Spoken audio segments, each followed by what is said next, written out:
Welcome to the video. Today I have a really quick Lightroom tip or insight for you that I stumbled across in the past couple of weeks, and I thought it was super useful, so I wanted to share it with you. You might find it really helpful in regards to a little bit of organization and clarity within your Lightroom application. I have recently made a whole video on how I organize within Lightroom. You can check it out up here.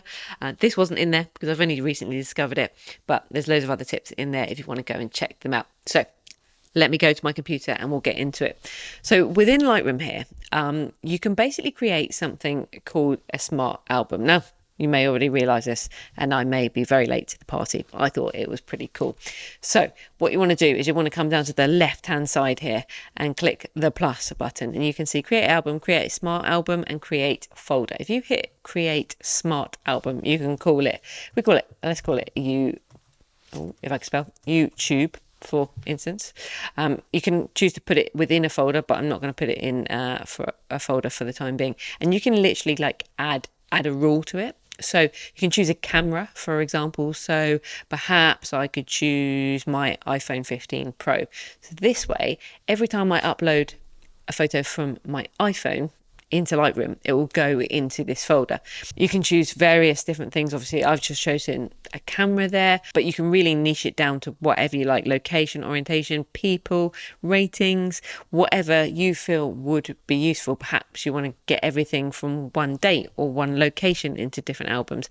I just thought it was a really useful thing in a way to organize photos semi-automatically into these smart albums, so that when you go into the app, you can just see all of those images there. The way I stumbled across this is I was actually looking for photos for one of my YouTube videos, and I thought it would be kind of useful to keep them all in one place. I've actually been testing out some Fuji JPEGs. More on that coming soon. It's quite exciting.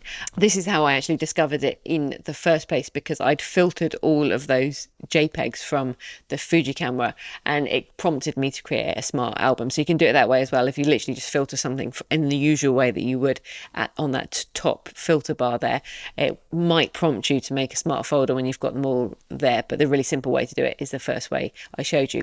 The one big downfall, please, Adobe, if you could fix this, it would be great.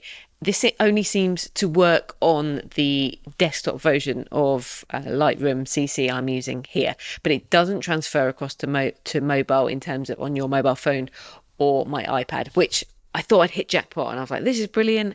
I'll be able to pull them up wherever I go, but I can only see them on my Mac, which is okay. Perhaps with updates, we might get that going across devices. I'm sure you would. I'm sure it's just a little bit of an upgrade situation. But nonetheless, even though I can only see it on my Mac for the time being, I found it pretty useful. And that's pretty much it. Nothing groundbreaking, but you might find it helpful when trying to organize images and sort things semi-automatically. So any questions, drop them down below. Thank you very much for watching, and I will look forward to seeing you in the next video.